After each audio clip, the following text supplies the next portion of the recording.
देवताओं को वंदन करना चाहिए। कई बार अपनी मनोकामनाओं की पूर्ति के लिए हम किसी को भी पूज लेते हैं, किसी को भी वंदन कर लेते हैं, किसी को भी प्रणाम कर लेते हैं, किसी के सामने ही सिर झुका देते हैं, समर्पित हो जाते हैं। ठाकुर जी को उस समय बहुत पीड़ा होती है। अरे नेक भरोसा रख भैया, नेक डट जा।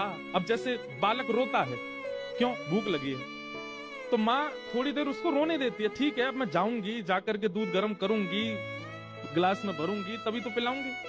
अब बालक को ये नहीं पता होता कि इतनी देर लगती, उसको लगता है मुझे देख क्यों नहीं रही है। माँ कहती भाई थोड़ी देर तो रुक, दूध गर्म करूं, थोड़ा फिर ठंडा करूं, उसमें चीनी मिलाऊं, फिर तो पिलाऊंगी। लेकिन बालक अबोध होता है, वो रोता है, कई बार चीजें फेंकता है, मुझे दूध चाहिए, अभी लाके दो।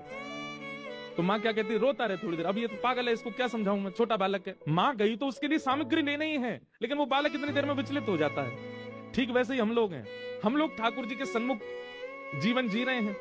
जब कोई कामना करते हैं जीवन में या किसी वस्तु की आवश्यकता होती है, ठाकुर जी कहते हैं नेक डट जा, नेक धैर्य रख, आ रही है, सही समय आएगा, वो वस्तु आएगी।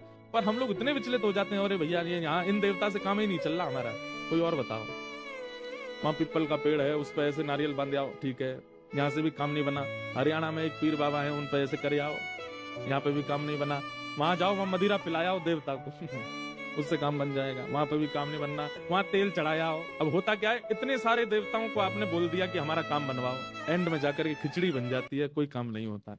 इसलिए भैया एक के रहिए सदा, फिर चाहे जीवन में कैसी भी स्थिति आ जाए, त्याग मत कीजिए उनका, उन पर विश्वास कीजिए, वो सब मंगल करेंगे। अन्य देवों का हमारे द्वारा किया गया यजन ठाकुर जी को पीड़ा देता है कि भाई ये सब देवता अपने अपने कार्यों में लगे हैं,